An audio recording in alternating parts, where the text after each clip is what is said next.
Nabi SAW selama iktikaf dia tak masuk ke kamar. Makanya Nabi mengatakan nawilinil khumrah. Nabi bersandar di dinding, lalu kemudian Nabi minta kain sama Aisyah Ummul Mukminin, istri beliau. Istri Nabi itu ibu kita, ibu Aisyah. Apa kata Nabi? Nawilinil khumrah. Wahai Aisyah, tolong ulurkan kain. Kenapa Nabi tak masuk ke kamar mengambil kain? Karena dia tak mau iktikafnya batal. Dia mau 10 hari 10 malam. Nabi itu iktikafnya 10 hari 10 malam tak keluar. Tapi kalau untuk darurat, buang air besar, buang air kecil, berwudu, batal, boleh. Nabi tak mau membatalkan iktikafnya, hanya ingin mengambil kain ke kamar. Lalu kata Ummul Mukminin Aisyah juga tak mau masuk ke dalam masjid, karena maaf cakap waktu itu beliau sedang halangan. Tak boleh perempuan halangan masuk masjid. Kata Nabi, tanganmu tak apa-apa masuk. Itulah dalil bahwa perempuan yang berhalangan, andai ada ibu datang dia mengirimkan minuman kotak, teh botol, itu boleh. Mengasih pakaian, makan sahur, masuk dia ke emperan, lalu masuk tangannya masuk ke dalam, boleh. Jadi kalau ada dulu beberapa tahun yang lalu viral lagu tentang Aisyah menyisir rambutnya. Saya kan dalam masjid nih, segan saya kok di luar kita nyanyikan lagu nih. Nabi menyisir rambutnya. Itu ceritanya waktu Nabi sedang iktikaf. Jadi Nabi di pinggir pintu diulurkannya kepalanya, Sayyidatuna Aisyah menyisirkan rambutnya. Kenapa Aisyah tak masuk ke dalam? Karena Sayyidatuna Aisyah sedang berhalangan, dia tak mau masuk masjid. Kenapa Nabi tak keluar ke sana? Karena Nabi tak mau iktikafnya batal. Kenapa Nabi tak mengambil sisir itu sisir sendiri? Karena Nabi orangnya mesra.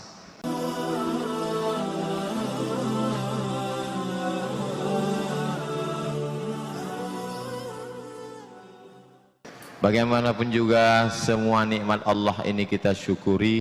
Sampai malam yang ke-27 Ramadan masih hidup, masih sehat, istiqamah iman dan Islam. Alhamdulillahi Rabbil Alamin. Berselawat kepada Rasulullah sebagai ungkapan terima kasih dan juga mengharapkan syafaatnya. Allahumma salli ala Sayyidina Muhammad wa ala ali Sayyidina Muhammad. Malam ini malam 27, besok Jumat malam Sabtu 28, Sabtu malam Ahad 29. 3 malam ini apa amal yang paling afdol, paling bagus, paling baik untuk kita amalkan? Maka amal yang paling afdal adalah i'tikaf Rasulullah sallallahu alaihi wasallam fil ashril awakhir min Ramadan, yaitu melaksanakan i'tikaf mengikut sunnah Nabi Muhammad sallallahu alaihi wasallam. Ada i'tikaf ini namanya i'tikaf mandiri. Jadi i'tikaf sendiri, datang sendiri, beribadah sendiri, pulang sendiri. Tapi masyarakat kita belum bisa mandiri, maka i'tikafnya dibimbing. Maka nanti malam jam 1 ke jam 1.30 kita mulai datang bersama-sama ke Masjid Usuluddin.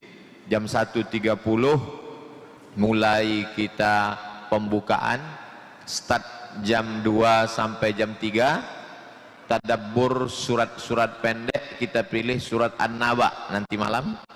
Lalu kemudian dari jam 3 ke jam 4 solat sunat tahajud. Alhamdulillah guru kita, imam kita hafal Al-Quran, ayatnya bisa ganti-ganti panjang, dan beliau juga ahli fikih. Maka beruntung jamaah Masjid Usuluddin Duri tidak hanya menikmati bacaan solat, tapi juga bisa ngaji bersama Al-Mukarram Ustadz Muammar Siagian LC. Videonya banyak di YouTube, bisa ditulis Ustadz Muammar Siagian LC. Nama channelnya Masjid Agung Usuluddin. Tolong di subscribe. Setelah itu di share dan di komen supaya ramai kajiannya. Lalu kemudian pula hadir bersama kita pada malam hari ini Ustadz Al-Nob Dinar, ketua yayasan, dan ketua pembinanya Al-Mukarram Ustadz Tatang Yudiansah. Penceramah besok malam Isya sudah datang malam ini, Ustadz Yahya LC. Entah beliau salah jadwal, wallahu alam. Karena jadwal beliau malam ini di Masjid Arafah digantikan oleh Ustadz Azhar. Saya tahunya dia berbisik-bisik tadi waktu berbuka puasa. Jamaah yang dimuliakan Allah Subhanahu wa taala. Jadi masyarakat di komplek Masjid Agung Usuluddin ini iktikafnya dibimbing dari mulai masuk tadabbur ayat, sholat tahajud, lalu kemudian setelah itu jam 4 ke jam sekian ada muhasabah, lalu setelah itu buka sahur bersama, lalu kemudian sholat subuhnya saya diajak pindah ke masjid raya. Jadi kalau di Pekanbaru di masjid itu juga iktikaf sampai kajian subuh sampai keluar, jadi masuk jam 1 keluar jam 7. Kalau masuk jam 1 keluar jam 7 iktikaf apa namanya itu Ustaz? Iktikaf kalong, Batman itu malam saja iktikaf. Jadi sebetulnya iktikaf ini berapa jam? Kalau menurut mazhab Maliki, seminim-minim iktikaf itu menggabungkan siang dan malam. Siang 12 jam, malam 12 jam, 24 jam. Baru disebut iktikaf. Jadi kalau masuknya itu jam 1 siang, maka keluarnya jam 1 siang besok. Itu menurut mazhab Maliki. Agak berat sedikit iktikaf mazhab Maliki. Kalau gitu yang ringan aja Pak Ustaz, mazhab Syafi'i. Mazhab Syafi'i ringan, seminim-minim iktikaf lama sedikit dari ruku sudah iktikaf. Subhana rabbiyal azim wa bihamdi, subhana rabbiyal azim wa bihamdi, subhana rabbiyal azim wa bihamdi. Lama sedikit dari ruku, subhana rabbiyal azim wa bihamdi. Sudah iktikaf. Jadi mana tahu ibu nanti memaksa bapak iktikaf, masuk aja sebentar, habis itu keluar, duduk orang kopi kemana. Abang udah iktikaf? Udah tadi deh. Itu. Jadi saya ajari bagaimana cara mengakali. Sebetulnya arti iktikaf ini apa? Iktikaf artinya al-muksu fi makanin khairan kana au syarran. Berdiam diri menetap di suatu tempat, apakah tempat itu baik ataupun tak baik. Jadi kalau ada orang berdiam diri di tempat yang kurang-kurang baik, itu iktikaf juga namanya. Secara bahasa. Assalamualaikum. Waalaikumsalam. Kau sedang di mana? Aku iktikaf ini. Kenapa ada lagu-lagu koplo di situ? Ini iktikaf menurut bahasa kata Ustaz Somad. Rupanya dia di karaoke pinggir jalan. Tapi kalau iktikaf menurut syariat Islam itu adalah al-muktsu fil masjidi, menetap di dalam masjid biniyatin makhsusah, dengan niat khusus. Mesti ada 3 unsur baru disebut iktikaf. Yang pertama menetap. Jadi kalau keluar masuk itu tak menetap. Yang kedua fil masjidi, mesti dalam masjid. Ada juga orang menetap tapi di emperan masjid. Itu tidak iktikaf.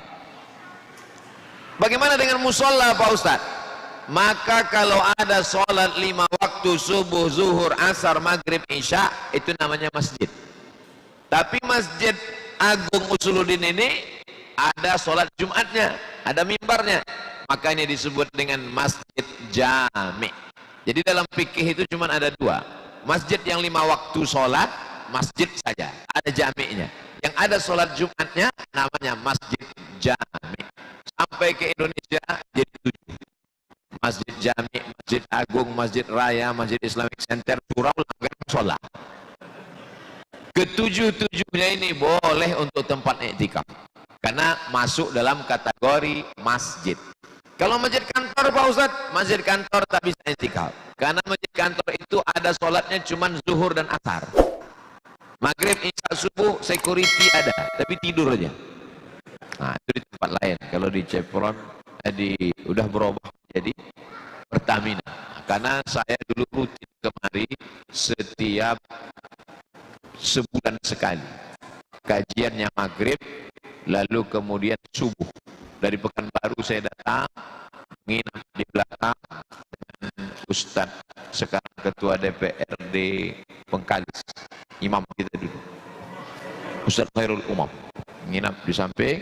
Kemudian kajian pada maghrib ke isya, lalu kemudian setelah itu kajian subuh. Habis subuh baru saya pulang. Cuman waktu itu orang Cepon mungkin kurang suka pengajian, jadi tak banyak jamaah. Beda dengan Pertamina. rame dia. Lalu lama hampir beberapa tahun. Sebabnya saya berhenti itu pas lewat di depan dimintanya KTP itu asal. Mintanya KTP. Mana KTP? Saya bilang aku nih ustad bukan penjahat. Mesti KTP. Nah, balik saya. Balik saya. Sejak itu saya tak datang lagi. Terus sudah berubah jadi Pertamina ini baru saya masuk balik. Jamaah yang dimuliakan Allah Subhanahu wa taala. Jadi intinya 3 malam ini kita i'tikaf, syukur-syukur bisa. Jadi i'tikaf ini lama-lamaan. Kalau Ustaz Arnab tadi menjelaskan tentang wakaf, sedekah, kalau itu banyak-banyakan. Kalau i'tikaf ini lama-lamaan. Kalau baca Quran paham-pahaman. Siapa yang paling paham, itu yang paling bagus. Kalau sedekah, siapa yang paling banyak, itu yang paling bagus. Kalau i'tikaf, siapa yang paling lama, itu yang paling bagus. Nah, jadi kalau tahan dia sampai 20. Kalau orang Mesir macam mana i'tikaf Pak Ustaz? Orang Mesir itu i'tikafnya tanggal 20 sore, karena hitungan 21-nya itu pas azan maghrib. 20 sore dibawanya tas, bawa baju, bawa bantal, bawa kemah, masuk ke masjid, tanggal 29 sore baru keluar. Jadi di dalam masjid itu ramai, pakai tirai di belakang, pakai kemah-kemah penuh. Di tempat kita belum lagi umum, apalagi sejak Covid kemarin orang takut ke masjid karena apalagi alhamdulillah tahun ini masih bisa. Padahal mestinya kemarin tahun ini pun kita belum lagi bisa karena ada lagi yang mau datang namanya Omikron. Rupanya tak jadi dia datang. Alhamdulillah. Dan sekarang kita tetap ikut protokol kesehatan. Semua pakai masker. Ustaz kenapa tak pakai? Ada, pegang terus dari tadi. Bapak Ibu yang dimuliakan Allah Subhanahu wa taala, ajak anak keluarga i'tikaf yang bisa malam ini alhamdulillah, yang tak bisa masih ada 3 malam lagi, Jumat malam Sabtu. Besok masih ada alasan karena masuk kantor dan lain sebagainya. Tapi untuk Jumat malam Sabtu dan Sabtu malam Ahad sengaja dibuat Allah Ramadan tahun ini ujungnya itu husnul khatimah, karena di ujungnya itu tak ada alasan untuk tidak i'tikaf. Saya nanti di malam terakhir hari Sabtu malam Ahad i'tikaf di Masjid Al-Falah Jalan Sumatera. Yang mau datang silakan datang. Nah, lalu kemudian setelah itu malam Idul Fitri sebagiannya ada yang i'tikaf, sebagian tidak. Kenapa digas betul di ujung Ramadan ini? Karena pikiran sudah mulai bercabang-cabang. Gorden warna apa, toples bulat apa peta, kue warna ungu apa pink, karpet mesti diganti. Ini kalau tak dipotong ini, maka dipotong dengan ibadah. Bagaimana khatam Qur'annya, bagaimana sholat tahajudnya, bagaimana. Selama i'tikaf itu apa saja amal kita. Mana tahu di masjid dekat rumah ada dan tidak ada dibimbing macam di Masjid Agung Usuluddin. Mau i'tikaf mandiri, apa saja amalnya. Amal yang paling bagus adalah sholat sunnat. Masuk tahiyatul masjid, qobliyah, sholat sunat taubat, sholat sunat hajat, sholat sunat mutlak. Kalau bangun malam, sholat sunat wudu. Habis sholat wudu, sholat sunat taubat. Sholat sunat taubat boleh pagi, petang, siang, malam, karena dosa kita banyak, silap salah kepada Allah. Mamin muslimin yuznibu zamban. Ada orang silap salah buat dosa. Summa yatatahhar, mandi. Kalau tak bisa mandi berwudu, tak bisa berwudu tayamum. Summa yusalli rak'ataini, salat sunat 2 rakaat, usalli sunnatal taubat. Dan kemudian salat sunat wudu. Kalau selesai berwudu, batal wudunya, keluar dia ke toilet, lalu kemudian dia masuk ke dalam lagi, maka dia salat sunat wudu, usalli sunnatal wudu. Nabi memanggil Bilal, Bilal kesini sebentar. Ada apa ya Rasulullah? Sami'tu daffa na'laika baina yadayya fil jannah. Ku dengar suara gesekan selop sendalmu di dalam surga. Begitu hebatnya Bilal, kulitnya hitam, hamba sahaya, budak, tapi bisa pula suara sendalnya sudah masuk ke surga duluan padahal dia masih di dunia. Nah, jadi kalau ada di antara bapak ibu selama Ramadan ini hilang sendal 2, berarti sudah masuk duluan. Hebatnya itu, masih di dunia tapi sudah ada kabar gembira. Nah, ini ibadah-ibadah ini jangan ditinggalkan. Sholat sunat. Lalu kemudian kalau tak sanggup sholat sunat, sakit pinggang, macam-macam, biasanya di dalam masjid ini banyak penyakit, udah keluar masjid baru sehat. Nah, itu memang udah biasa gitu. Itu memang sudah SOS, standar operasional setan. Nah, maka di dalam masjid lagi yang tidak banyak gerak yaitu duduk baca Quran. Apalagi di sini rak-rak Qurannya rapi, cantik. Kalau ditengok dari susunannya macam tak pernah dibuka. Ustadz janganlah gitu Pak Ustadz. Memang di sini setiap malam sore dirapikan. Ustadz aja yang suuzon. Cantik, ada tiang-tiang, ada dinding-dinding, suasananya nyaman, tak ada kurang satu apapun. Hanya saja di tempat lain semakin banyak kipas angin, semakin dingin AC, itu memang masjid makin ramai, bergelimpangan korban-korban serangan Rusia ke Ukraina. Tapi di tempat kita orang tak bisa masuk secara umum kemari, limited. Sedang ustadz aja pun payah masuk, apalagi tak ustadz. Nah itu ustadz ingat betul trauma. Tidak dendam, cuma teringat aja. Nah, jadi kalau ada yang mengatakan bagaimana cara kami bisa ke dalam, itulah pentingnya orang dalam. Ternyata untuk masuk tadi buktinya saya lewat tak ada periksa-periksa. Nah, itulah begitulah hebatnya. Tidak hanya penting orang dalam ini masuk kerja, masuk ke masjid pun juga, masuk surga pun penting orang dalam. Orang dalam itu adalah Nabi Muhammad SAW. Maka banyak kirimkan solawat ke dia, biar supaya pas lewat tanya siapa ini, itu yang banyak solawat. Masuk Allahumma salli ala sayyidina Muhammad wa ala ali sayyidina Muhammad. Yang ketiga adalah zikir. Saya tidak mau mendikte jamaah sudah hatam atau belum, sudah juz, enggak. Kita hitung sajalah sendiri-sendiri. Yang sudah alhamdulillah, tadi kami diajak Ustaz Al-Nab berhatam kaji, sekali duduk hatam. Caranya dibagi-bagi Ustaz Al-Nab, satu juz bagi dua, juz, sejam hatam. Jadi Ustaz Al-Nab ada pula jurusnya cepat hatam ini. Diminta saya membaca, saya dikasih juz 22, Ustaz Somad juz 22. Duduk, habis itu baca khatam Quran kami, baca majelis khatam Quran. Jadi bapak pun bisa juga gitu, duduk 10 orang, 30 orang, bagi, habis itu atau satu. Ini semua adalah tips. Apa namanya kalau baca keroyokan ramai-ramai ini, apa namanya? Namanya qiraatul idarah.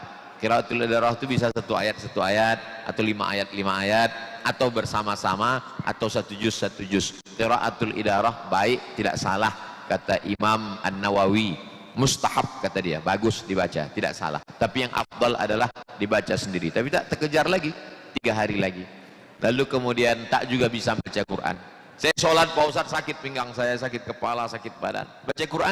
Baca Quran pun Pak Ustadz titik ya menjadi 3, titik nun bercabang. Ajab betul penderitaan kawan. Masih ada satu amal lagi.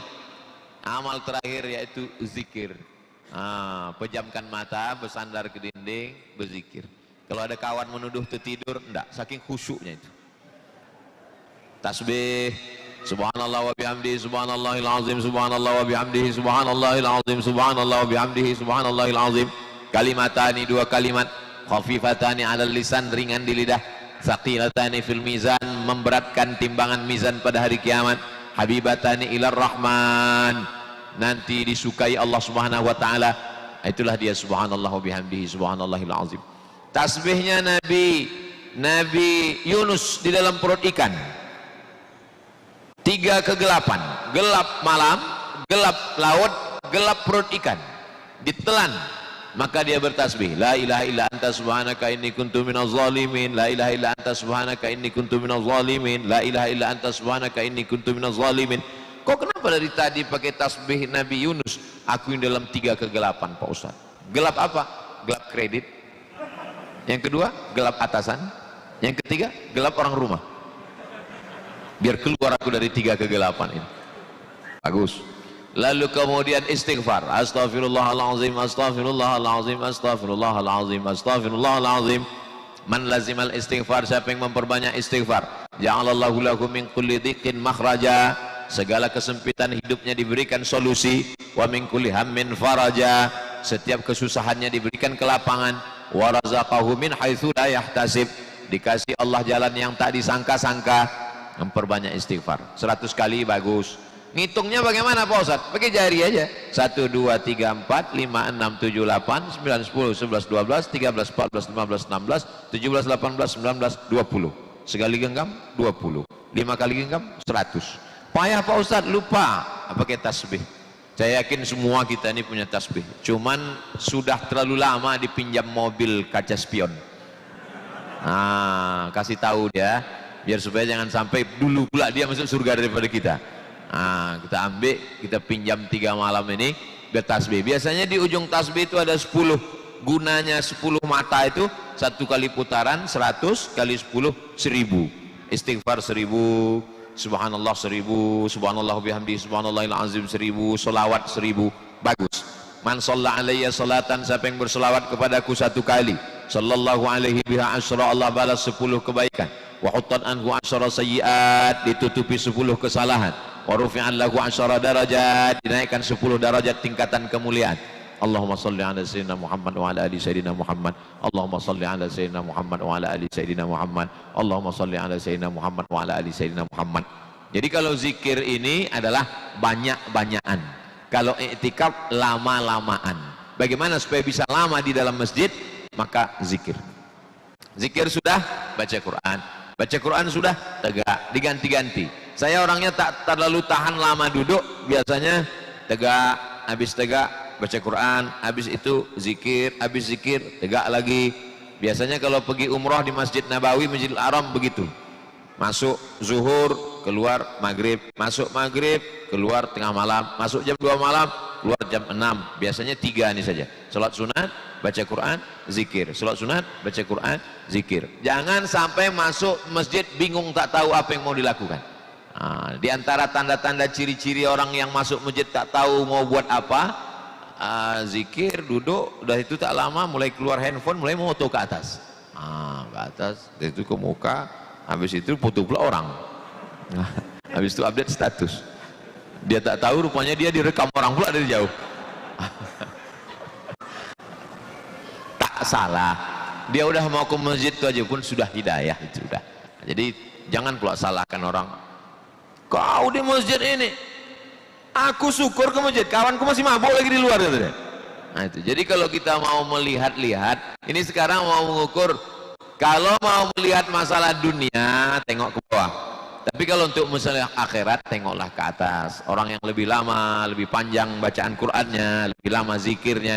Nah ini, malam ini sudah terhitung 1 malam, tinggal 2 malam lagi, 28, 29. Kalau 28, 29 tak juga, na'udzubillah.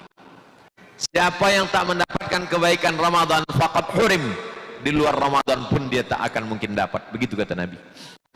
Sedangkan di Ramadan aja tak ke masjid, apalagi di luar Ramadan. Di dalam Ramadan aja pun dia tak tahan lama-lama di masjid, apalagi di luar Ramadan. Lalu bagaimana dengan kami Pak Ustadz, mengandung anak, maaf cakap halangan, baru melahirkan, tak bisa ke masjid? Jangan bersedih hati ibu-ibu, kakak-kakak, adik-adik, kalian bisa berzikir di rumah sakit yang sedang terbaring. Jangan berkecil hati. Berapa banyak bapak-bapak yang di ruang ICU sekarang melelehkan air mata. Aku tak bisa ke masjid, kata dia. Ditontonnya YouTube Ustadz Abdul Somad, menangis dia. Apa kata istrinya? Memberikan ketenangan, kesabaran. Tenang bang, sabar, insya Allah tak sampai hari Jumat gul ini bang. Bapak ibu yang dimuliakan Allah subhanahu wa ta'ala, kalau ibu bapak baik dulu sama ibu itu, insya Allah dirawatnya, dijaganya, ditenangkannya. Abang jangan berkecil hati, walaupun di ruang ICU Lailatul Qadar takkan luput. Kenapa? Karena ada satu amalan, kata Nabi, ayul amal khairun, di antara semua amal-amal ini apa yang paling baik ya Rasulullah? Antufariqad dunya, kau mati meninggalkan dunia, walisanuka ratbun, lidahmu dalam keadaan basah, bizikrillah, berzikir mengingat Allah.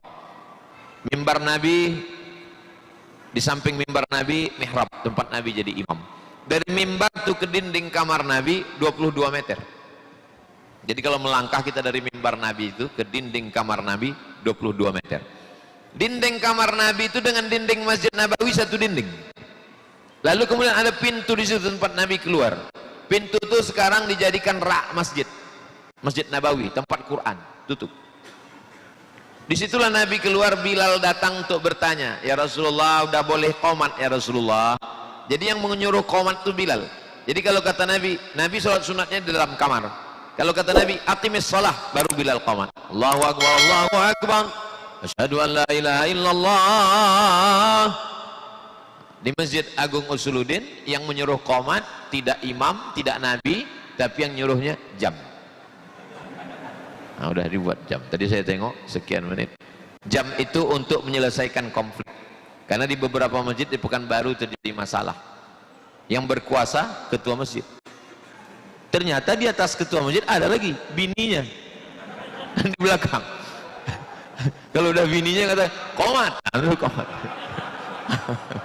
Jadi untuk menyelesaikan masalah itu, nah itulah dipasang jam. Siapapun tak bisa berkuasa, jam. Sampai akhirnya berpindah kekuasaan waktu mati lampu. Nah, berkuasa lebih ibu itu. Nah, lalu kemudian Nabi SAW selama i'tikaf dia tak masuk ke kamar.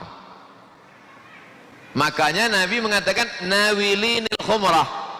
Nabi bersandar di dinding, lalu kemudian Nabi minta kain sama Aisyah Ummul Mukminin, istri beliau. Istri Nabi itu ibu kita, ibu Aisyah. Apa kata Nabi? Nawilinil khumrah. Wahai Aisyah, tolong ulurkan kain. Kenapa Nabi tak masuk ke kamar mengambil kain? Karena dia tak mau i'tikafnya batal.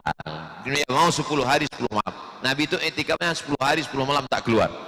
Tapi kalau untuk darurat, buang air besar, buang air kecil, berwudu, batal, boleh. Nabi tak mau membatalkan i'tikafnya, hanya ingin mengambil kain ke kamar. Lalu kata Ummul Mukminin Aisyah juga tak mau masuk ke dalam masjid, karena maaf cakap waktu itu beliau sedang halangan. Tak boleh perempuan halangan masuk masjid. Kata Nabi, tanganmu tak apa-apa masuk. Itulah dalil bahwa perempuan yang berhalangan, andai ada ibu datang dia mengirimkan minuman kotak, teh botol, itu boleh. Mengasih pakaian, makan sahur, masuk dia ke emperan, lalu masuk tangannya masuk ke dalam, boleh. Jadi kalau ada dulu beberapa tahun yang lalu viral lagu tentang Aisyah menyisir rambutnya. Saya kan dalam masjid nih, segan saya kok di luar kita nyanyikan lagu nih. Nabi menyisir rambutnya. Itu ceritanya waktu Nabi sedang i'tikaf. Jadi Nabi di pinggir pintu diulurkannya kepalanya, Sayyidatuna Aisyah menyisirkan rambutnya. Kenapa Aisyah tak masuk ke dalam? Karena Sayyidatuna Aisyah sedang berhalangan, dia tak mau masuk masjid. Kenapa Nabi tak keluar ke sana? Karena Nabi tak mau i'tikafnya batal. Kenapa Nabi tak mengambil sisir itu sisir sendiri? Karena Nabi orangnya mesra. Jadi jangan anggap Nabi itu mau mengamuk ya bid'ah. Itu Nabi apa itu? Nabi itu mesra orangnya. Tolong kau sisirkan rambutku sayang, gitu. Manggil pun tak ada manggil, tak pernah Nabi manggil nama ya Aisyah, tak. Dia panggil ya Humairah. Humairah artinya orang yang kulitnya putih kalau kena cahaya matahari kemerah-merahan. Nah, jadi bapak kalau besok panggil mau manggil ya Humairah, boleh panggil. Tapi bini saya tak putih Pak Ustaz. Apa-apa menyenangkan hati orang. Yang belum terlalu jujur panggil ya Hajar Aswad. Nah, lalu kemudian ini seputar i'tikaf Nabi SAW. Panjang umur sehat, sehat badan, panjang umur, ada rezeki. Mudah-mudahan seumur hidup kita sekali sebelum mati pernah kita i'tikaf 10 hari 10 malam di Masjidil Haram. Amin. Ada program i'tikaf 10 hari 10 malam, berangkat tanggal 18 Ramadan, pulangnya Idul Fitri. Itu kita puas-puaskan insya Allah. Sekarang memang saya sendiri pun khawatir untuk pergi umroh ini. Duit tak banyak tapi ada insya Allah. Badan sehat, cuman tak tahan cucu hidung. Mau masuk pesawat cucu hidung, keluar pesawat cucu hidung, masuk hotel cucu hidung, keluar hotel cucu hidung, balik amal tak banyak, lubang hidung makin besar. Nah, tapi insya Allah iya tuh saya. Beliau baru balik. Baru balik umroh. Nah, ini amal yang pertama, i'tikaf. Nah, besok tanggal 27 hari ini Jumat terakhir, ini malam Jumat terakhir, besok Jumat terakhir, Sabtu terakhir, Ahad terakhir. Ahad tuh nanti tanggal 29. Tanggal 29 sore dianjurkan untuk waftiru li ru'yatih, menengok anak bulan. Tanggal 29 Ramadan, Ahad sore dianjurkan untuk mengintai anak bulan. Kalau tradisi orang di Indragiri Hulu, ada satu mahasiswa Fakultas Syariah, skripsinya tentang tradisi orang di Indragiri Hulu mengintip anak bulan dengan kain jarang. Jadi ambil kain jarang, bisa rupanya sore-sore itu ditengokkan nampak anak bulan. Ada dulu skripsi di UIN. Sekarang alhamdulillah sudah ada teropong dipasang di Jalan Jenderal Sudirman Pekanbaru, harganya 50 juta. Sejak dibeli teropong itu sampai sekarang belum pernah nampak anak bulan. Asal dipasang asap aja nampak. Sekarang lain pula, dipasang nampak minyak goreng.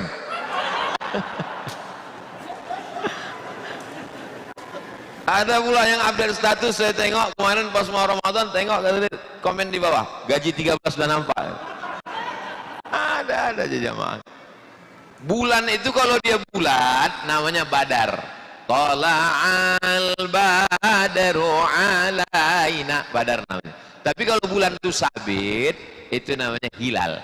Jadi yang mau ditengok hari Ahad sore itu nanti adalah hilal. Maka kalau ada ibu yang suaminya namanya hilal, jangan kasih keluar. Karena dia sedang dicari-cari orang hari Ahad. Takutnya dipoto orang, hilal sudah nampak. Jadi hari raya besok. Karena kata Nabi SAW, waftiru li ru'yatih, berhari rayalah kamu kalau nampak anak bulan. Menurut ilmu astronomi, bahasa Arabnya ilmu falak, tanggal hari Ahad itu nanti, tanggal 1 April, hari Ahad, itu sudah ada yang bilang 4 derajat, ada yang bilang 5 derajat. Sedangkan menurut kesepakatan umat Islam di Asia Tenggara, Indonesia, Malaysia, Brunei, Thailand Selatan, Patani, Moro, Filipina, sepakat umat Islam se-Asia Tenggara kalau 2 derajat itu anak bulan sudah nampak. Sedangkan nanti hari Ahad itu antara 4 dan 5 derajat, maka dapat dipastikan anak bulan pasti muncul pada tanggal 1 April. Makanya 1 Mei. Saya ingat cuma untuk ngetes jamaah ini masih sadar atau tidak. Kalau dia komplain itu pasti masih hidup. Tapi kalau pas saya bilang 1 April dia diam aja, itu berarti pikiran dia sudah pada kolak yang ada di rumah. Jadi kalau 1 Mei itu nanti hari Ahad dapat dipastikan, makanya sudah ada beberapa berita portal tahun ini akan terjadi kesamaan antara Muhammadiyah dengan Nahdlatul Ulama dan Majelis Ulama Indonesia. Kenapa bisa sama? Karena Muhammadiyah tak mungkin puasa sampai 31 hari. Karena hari Ahad itu nanti udah 30, karena startnya kemarin lebih cepat. Dan lalu kemudian ditengok menurut ilmu astronomi, ilmu falak, itu memang hari Ahad itu 4 sampai 5 derajat dapat dipastikan. Itulah makanya tadi baru saja saya buka, nampak insya Allah kita akan sama. Dibuatnya gambarnya 2 ketupat bergandeng tangan. Iya pula. Dek, nampaknya tahun ini sama seperti samanya aku dan kamu, kata dia. Nah, jadi insya Allah akan. Lalu kemudian kalau sudah nampak anak bulan sore itu, maka hari Ahad malam Senin itu maghrib itu sudah mulai takbir. Karena penghitungan bulan Januari, Februari, Maret, April itu dari tergelincir matahari jam 12. Sedangkan kalau bulan Qamariyah, Muharram, Safar itu sejak maghrib. Jadi kalau 27 Ramadan dari maghrib tadi, tidak menunggu jam 12. Maka 1 Syawal itu insya Allah 1 Syawalnya nanti adalah sore Ahad, maghrib, malam Senin. Nah, itu sudah mulai. Maka habis maghrib itu pun bertakbir. Allahu Akbar, Allahu Akbar, Allahu Akbar, la ilaha illallah, wallahu akbar, Allahu akbar, walillahil hamd. Bersau-sautan di masjid. Begitu kita masuk ke dalam masjid, rupanya flash disk. Maka anak-anak nih kita latih. Saya masih ingat dulu waktu kecil, dibawa itu drum, dibawa tong, dipukul keliling pakai mobil. Kalau tahun ini dibenarkan silakan, kalau tahun ini tak dibenarkan jangan. Takbir aja. Takbir tak mesti di jalan, takbir tak mesti di masjid. Ibu-ibu pun yang sedang masak opor ayam tetap takbir Allahu Akbar. Yang sambil mengelap toples untuk tempat kue, la ilaha illallah, jangan sampai tak bertakbir. Kenapa? Perintah Allah, walitukmilul iddata, sempurnakanlah bilangannya, bilangan puasamu 28 atau 29 atau 30. Kalau bulan Februari ada 28, ada 31, maka bulan Ramadan cuma 29 atau 30. Walitukmilul iddata, sempurnakan bilangannya. Setelah sempurna bilangannya, walitukabbirullah, bertakbirlah. Kapan waktu takbir nih habis? Waktu takbir habis sesudah khatib naik ke atas mimbar, bertakbir khatib 9 kali. Allahu Akbar, Allahu Akbar, Allahu Akbar, Allahu Akbar, Allahu Akbar, Allahu Akbar, Allahu Akbar, Allahu Akbar, Allahu Akbar kabira, walhamdulillahi katsira, wa subhanallahi bukratan wa asila. Habis. Karena banyak juga imam musola masjid yang lupa tanggal 1 Syawal salat zuhur bertakbir Allahu Akbar, Allahu, makmum udah berbisik-bisik, kata makmum kenapa? Lupa. Takbir yang zuhur 3 hari 4 hari tanggal 10, 11, 12, 13 itu waktu Idul Adha.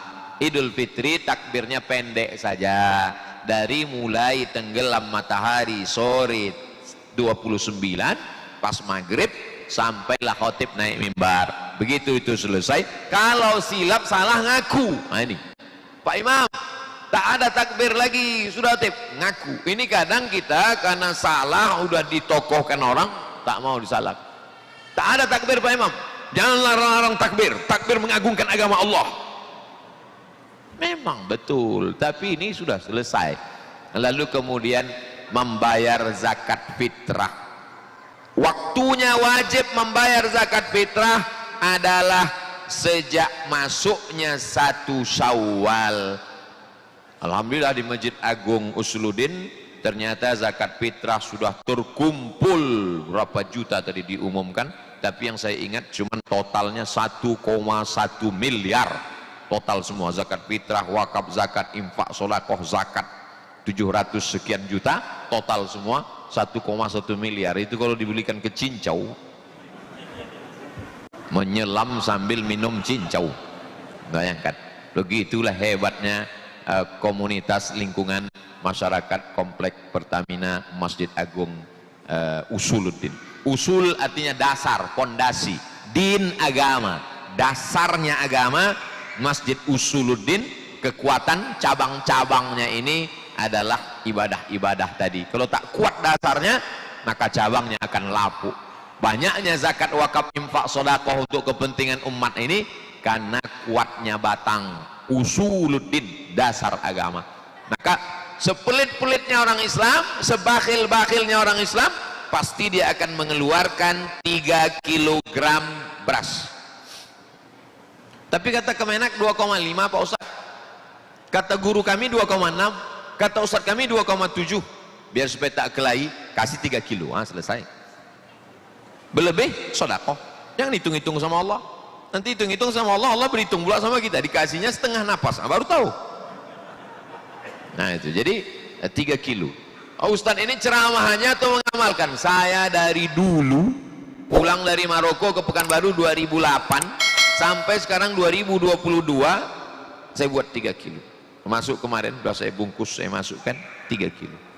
Nah itu jalan tengah, solusi. Jadi Ustaz bayar pakai duit atau pakai beras? Saya dari dulu sampai sekarang 2008 pulang sampai 2022 nih pakai beras. Tapi saya tak menyalahkan yang pakai duit. Kalau pakai beras, mazhab Syafi'i, zakatnya quds al-balad, makanan pokok. Makanan pokok orang Makkah, orang Madinah zaman Nabi 4. Yang pertama tamr, korma. Yang kedua qamh, gandum. Yang ketiga zabib, anggur kecil yang dikeringkan, kita menyebutnya kismis, zabib. Yang keempat aqid, susu kambing yang dijemur kering, mentega. Itu makanan pokok mereka dulu. Sedangkan kita tak bisa makanan pokok pakai gandum. Siapa tahan pakai gandum? Ustadz, di Mesir 4 tahun orang Mesir pakai gandum, saya tetap nasi. Saya coba makan gandum itu, perut kenyang, otak tak kerja. Tak bisa. Jadi kebetulan waktu di Maroko saya tinggal di asrama. Di asrama itu kebanyakan orang Arab, mereka makan gandum. Yang orang Asia, saya, satu lagi dari Bangladesh namanya Abu Ahmad dari Chittagong, yang satu lagi dari Pakistan namanya Ammar dari Karachi, Pakistan. Bertiga. Pulang saya bawa beras 2 kilo. Dipanggil sama si Abu Ahmad sama si Ammar. Anta takul rus, kok masih makan nasi, kata dia. Aku tak bisa makan gandum nih, gue bilang. Kata dia, kita udah tinggal di Maroko harus makan gandum. Kata dia, kalian makan gandum lah, aku makan nasi. Seminggu berapa hari setelah itu, saya sedang di jendela, kamar saya di atas. Saya tengok orang berdua ini membawa karung, 1 karung beras. Turun saya kejar. Kemarin kalian aja aku bawa beras. Kata dia, kita ini orang Asia, tak ada beras, tak bekerja otak ini, kata dia. Rupanya kena prank saya kemarin. Nah, jadi kita, kalau ada orang mengatakan bayar zakat pakai duit adalah bid'ah, maka bayar zakat pakai beras pun bid'ah. Karena Nabi tak pernah bayar zakat pakai beras. Nabi bayar zakat pakai korma, pakai gandum. Jadi kalaulah tak dibuat Nabi berarti bid'ah. Oh, semua kita makan lontong sayur, nasi uduk, nasi goreng. Mana ada Nabi makan nasi goreng? Nah, itu kan masalah dunia, Pak Ustadz. Bid'ah itu masalah akhirat. Oh, kalau begitu bid'ah bisa dibagi. Ada bid'ah dunia, ada bid'ah akhirat. Kau bilang bid'ah tak bisa dibagi.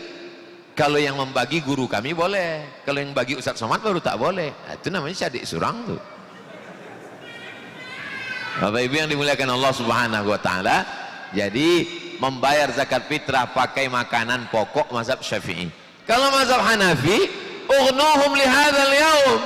Yang penting dia hari raya itu tak mengemis. Ughnuhum, buat dia mampu hari itu. Asal dia mampu hari itu cukup. Membuat orang mampu kan tak mesti pakai beras. Kasih dia duit bisa. Hanya saja kalau mau bayar zakat fitrah pakai beras, pakai mazhab Syafi'i. Tapi kalau mau bayar zakat fitrah pakai duit, pakai mazhab Hanafi. Apa bedanya? Kalau mazhab Syafi'i satu sok itu 4 mud. 1 mud itu 7 ons setengah. Jadi kalau 1 sok 4 kali 7 ons setengah lebih kurang 3 kilo. Ada yang bilang 2,5, betul. Ada yang bilang 2,6, ada yang bilang 2,7, ada yang bilang 3 kilo, terserah. Tapi kalau pakai mazhab Hanafi, dia lebih berat. 1 soknya itu, ada yang bilang 1 sok Pak Ustaz 50 kilo, itu 1 sak. 1 sak semen itu. 1 sok itu menurut mazhab Hanafi pertengahan 3,25. Buka kitab Al-Makail wal Mawazin Asy-Syar'iyyah, ditulis oleh Mufti Mesir Syekh Ali Jum'ah, Mufti Mesir waktu kami di Mesir dulu. Kata dia menurut mazhab Hanafi 3,25. Nah, jadi kalau mau bayar pakai beras 2, sekian atau 3, kalau mau pakai duit maka duitkanlah 3,25. Jangan bayar pakai duit tapi beratnya pakai beras mazhab Syafi'i. Itu namanya fikih sungsang. Nah, ini tentang membayar zakat fitrah. Kami udah bayar zakat fitrah di awal Ramadan kemarin, Ustaz. Boleh, itu namanya waktul jawaz. Boleh membayar zakat fitrah di awal Ramadan. Di tengah Ramadan, 2 hari menjelang Idul Fitri boleh. Tapi yang mau saya jelaskan ini namanya waktul wujub, waktu wajib. Apa beda waktu wajib? Waktu wajib ini maksudnya siapa saja yang hidup di dalam waktu ini wajib dia membayar zakat fitrah. Waktu wujub. Sejak kapan itu? Azan maghrib sore malam Idul Fitri sampai khotib naik mimbar. Jadi kalau azan maghrib di Duri jam 6.20, khotib besok naik jam 7.20, berarti waktu wajib itu 13 jam. Siapa yang hidup di dalam 13 jam itu wajib bayar zakat fitrah. Misalnya ada orang tua hidup dia malam Idul Fitri, wajib bayar zakat fitrah. Meninggal dia sore pas asar ya, tak wajib. Jadi siapa yang tak mau bayar zakat fitrah, meninggallah sebelum maghrib tuh, tak wajib. Macam mana kalau ada orang bayar zakat fitrah sekarang, udah dibayarnya zakat fitrah, tiba-tiba meninggal dia nanti hari Ahad sore, jangan pula diminta lagi.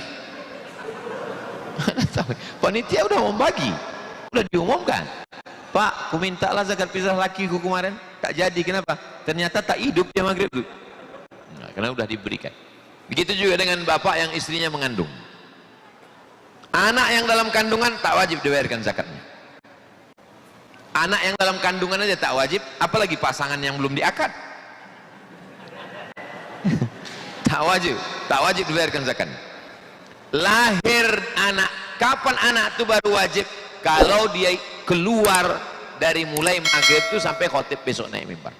Maka kalau ada laki-laki yang pelit, bin bakhil, bin medit, bin kedekut, maka ditahannya anak, jangan kau keluar. Yang kau keluar ya, sebab 3 kilo ini banyak juga nih, kata dia. Begitu khotib naik ke atas mimbar, Allahu Akbar, keluar dia. Jamaah yang dimuliakan Allah Subhanahu wa taala, begitulah kelonggaran yang diberikan umat Islam. Apa makna dari zakat fitrah ini? Bahwa kalau sudah kau tahan lapar, paham engkau bagaimana rasanya lapar, maka bukti lapar itu sudah menyentuh hatimu, keluar duit 3 kilo. Sepelit-pelitnya orang Islam pasti akan keluar 3 kilo. Kenapa? Karena kalau tidak, puasanya tak diterima Allah. Kalau diberikannya setelah khotib naik mimbar, fa innaha shadaqatun minas shadaqat, hanya sekedar sedekah biasa saja. Untuk yayasan tabung wakaf umat, tak terhitung tah berapalah masyarakat jamaah Masjid Usuluddin, Masjid Agung Usuluddin ini mensupport program tadi. Dan tidak ada untuk kami pribadi, tak ada. Termasuklah program 15 jam ini, dari mulai sore tadi sampai itikaf malam nanti, sampailah subuh besok, itu semuanya masuk ke program-program yayasan. Yang berapa tadi program saya, saking banyaknya pun tak ingat. Ustadz Al-Nob di kepalanya itu semua. Pembangunan kelas di Bagan Benio, rehab pesantren, biaya tahun ini penerimaan anak-anak tahfiz Quran. Mudah-mudahan barokah rezeki Bapak Ibu, insya Allah. Lalu kemudian kalau ada kekhawatiran nanti yayasan ini milik Ustadz Al-Nob, milik Ustadz Somad, tidak. Karena ini adalah yayasan tabung wakaf umat, pengurusnya 35 orang.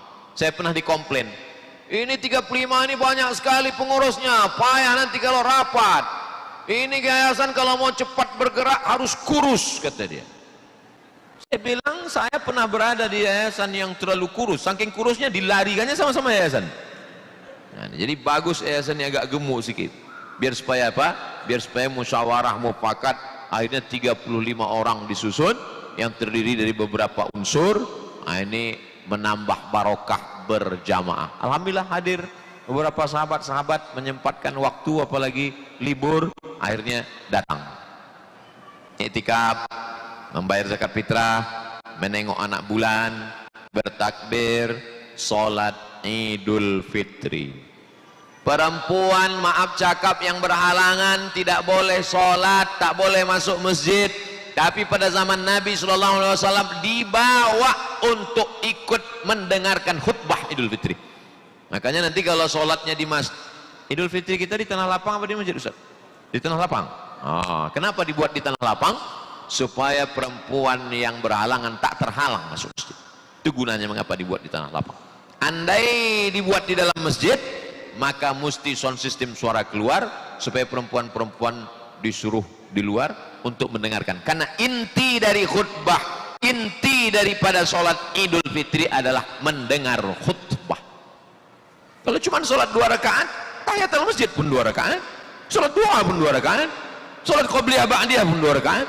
Bukan di situ letak intinya. Intinya adalah mendengar khutbah. Karena banyak juga orang kadang habis sholat Idul Fitri ini Assalamualaikum warahmatullahi, assalamualaikum warahmatullahi, murailah.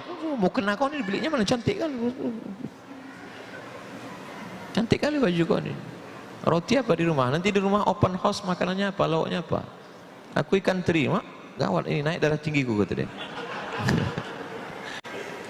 Padahal banyak waktu lain untuk bercerita.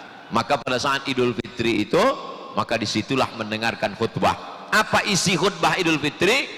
Bagaimana mengingatkan umat ini tentang Ramadan. Di Ramadan kita sudah dijinakkan kaki ke masjid. Subuh, zuhur, asar, maghrib, isya, tarawih, witir, i'tikaf. Allah bisa karena biasa, sudah terbiasa ke masjid. Tapi beberapa masjid amat sangat mengecewakan. 30 malam dijinakkan dalam masjid, begitu selesai malam pertama Idul Fitri, malam kedua tinggal pemain inti, pemain cadangan hilang, pemain naturalisasi balik ke klub asli. Habis. Tapi itu tidak terjadi di Masjid Agung Usuluddin. Kenapa? Karena buktinya ramai. Kalau tak percaya tengok nanti Idul Fitri. Jamaah yang dimuliakan Allah Subhanahu wa taala. Lalu kemudian masuk ke bulan Ramadan, bulan Syawal. Syawal timbangan bukan timbangan duduk, bukan timbangan orang diet, timbangan yang dulu pakai neraca, ke tiang di tengah. Itu timbangan itu ada yang naik ke atas, ada yang turun satu ke bawah. Yang naik ke atas itu bahasa Arabnya Syawal. Syawal. Ekor binatang semua turun ke bawah.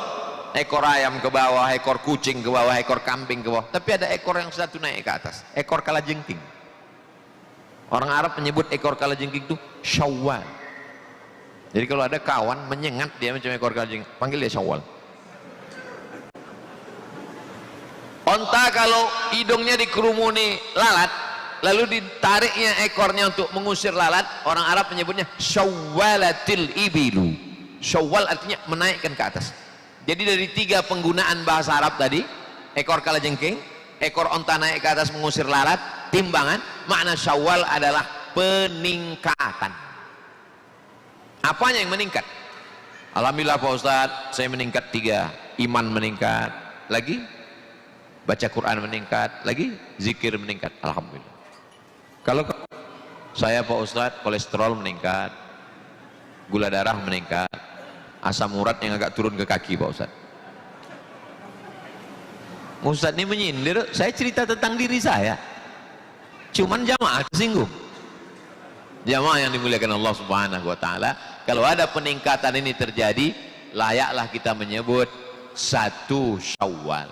Ungkapan doanya apa Pak Ustadz? Taqabbalallahu minna wa minkum sholihal amal. Semoga Allah menerima amal-amal kita kemarin di Ramadan.